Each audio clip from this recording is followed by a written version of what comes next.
So আমরা কিন্তু airport থেকে এখন থামেলির দিকে যাচ্ছি। খুব হ্যাসেল গেল, কারণ হচ্ছে ওদের ভাষা বোঝা যায় না, ওরা ওদের ভাষা বুঝে কিনা এটারও সন্দেহ। পরে আমাদেরকে হচ্ছে আমাদের ট্যুরটা যেহেতু একটা কোম্পানির সাথে আইটিএস, তো ওরা ওদের মতো করে আমাদের সাথে প্ল্যান সাজিয়েছে, আমাদেরও প্ল্যান ছিল। তো ওভারঅল এখন আমরা আমাদের জন্য এই গাড়ি মামা ওয়েট করেছে, আমরা 1 ঘন্টা মনে খুঁজে পাচ্ছিলাম না।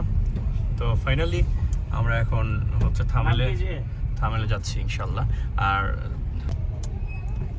তমাল ভাই তো আছেই, হ্যালো বলেন। হ্যালো। ছবি পাগল তমাল ভাই খালি ছবি তুলে। ওকে, সো চলেন হোটেলে যাই, তারপর বাকি কথা হবে।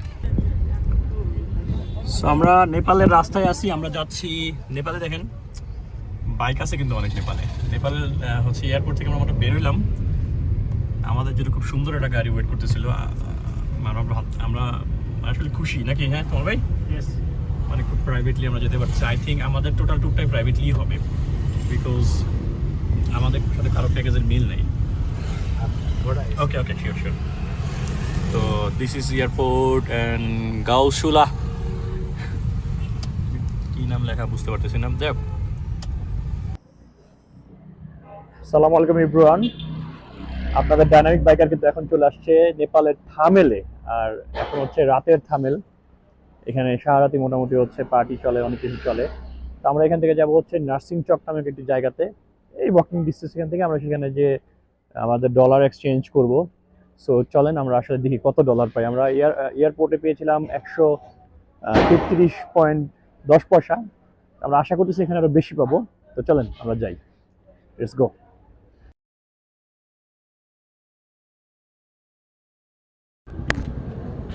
সো আমরা একটা দোকান পেলাম 9টার পরে, কিন্তু এখানে আসলে দোকান হচ্ছে খোলা থাকে না। তারপর একটা মানি এক্সচেঞ্জ দোকান পেলাম, 135 রুপি করে, 135 রুপি করে পেয়েছি আর ডলার।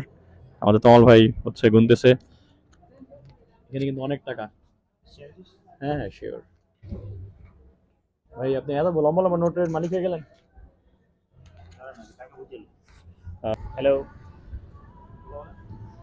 এই হলো রাতের থামেল। আমরা বেরিয়েছি হোটেল থেকে ফ্রেশ হয়ে, মানি এক্সচেঞ্জ করলাম। আমরা এখানে 136 করে আজকে ডলার এক্সচেঞ্জ করতে পারলাম। রাতের থামেল যেহেতু ভয়ানক জানা ছিল, কিন্তু এখন হালকা একটু নীরবতা আছে, বিকজ ঈদের বন্ধ চলছে।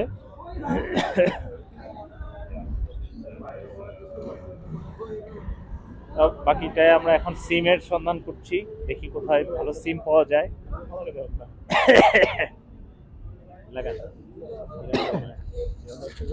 কিসে ভাই? আপনি কত পেতে পারেন না তো ধরেন ধরেন। আমরা যদি এখন থামেলে আসি, রাতের থামেল দেখেন কতটা জমজমাট। এখানে অনেক ফরেনার আছে এবং অনেক টাইপ অফ হচ্ছে মানুষ। এই যে দেখেন অনেক ফরেনার, মানে ইউরোপিয়ান বেশি আমার কাছে মনে হচ্ছে। যে এখানে আপনার যদি মানে থাইল্যান্ডের ফিল আপনি থামেলে আসলেই পাবেন। এখানে আপনার সব কিছু পাওয়া যায় যদি আপনি যদি আপনি চান। তবে হচ্ছে আমাদের ভাই ব্রাদার যারা ছিল তারা বলছে যে এখানে আসলে আপনি পারে ঢুকে যান না, ঢুকলেই ঝামেলা পড়ে যাবেন, কারণ এখানে হচ্ছে ভুলভাল বুঝা 20-30 হাজার টাকা বিল করে ফেলে। আর এখানে টোটালটাই কিন্তু দেখেন হচ্ছে ফরেনার দিয়ে ভরা। তো চলেন এরপর আমরা আরো কিছু দেখতে থাকি। নেপালে এসে না খেয়ে মারা যাওয়ার মতো অবস্থা, মানে মানি এক্সচেঞ্জ করতে পারছি না, খাবো কি, কোনো দোকানের কোনো ঠিক ঠিকানা নাই। পরে একটা দোকান পাইলাম নার্সিং চকের মোড়ে। এখানে যে দাম আমি দেখাই, এই যে দেখেন, আমরা একটা ভেজ ফ্রাইড রাইস নিছি আর একটা এগ ফ্রাইড রাইস নিছি। মানে এখানে একটা কোক নেবেন আপনি হচ্ছে আমাদের দেশে যেটা হচ্ছে মানে 30 টাকা, এখানে 100 টাকা। 100 রুপিস। আর এই যে উনি লাইভ হচ্ছে আমাদের বানায় দিচ্ছে। এখানে সবকিছু 100% হালাল, কারণ আমার চোখের সামনে হচ্ছে। আর নেপালে হালাল খাবার পাওয়াটা একটা কঠিন ব্যাপার। হ্যাঁ এটাই এটাই, ये शॉप का नाम है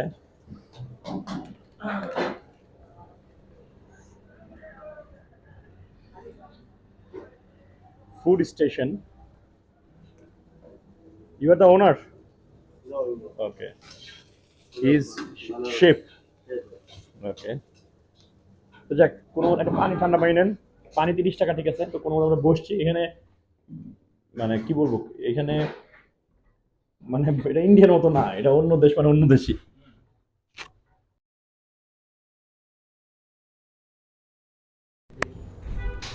থামেলে প্রথম রাতের খাবার, এটা হচ্ছে ভেজ, এটাও ভেজ। এটা ডিম ভেজ, এটা হচ্ছে 180 টাকা, এটা হচ্ছে 150 টাকা। একটু গরিবি টাইপের খাবার মনে হচ্ছে, কিছু করার নাই এখানে। 20 টাকা ডিম। আপনার আর খাওয়ার কোনো যোগ্যতাই নেই, কারণ এখানে কোনো, আমি বিফ দেখলাম না, চিকেন, কোনো কিছু ভরসা নাই। তো দেখি কেমন হয়, খেয়ে দেখি।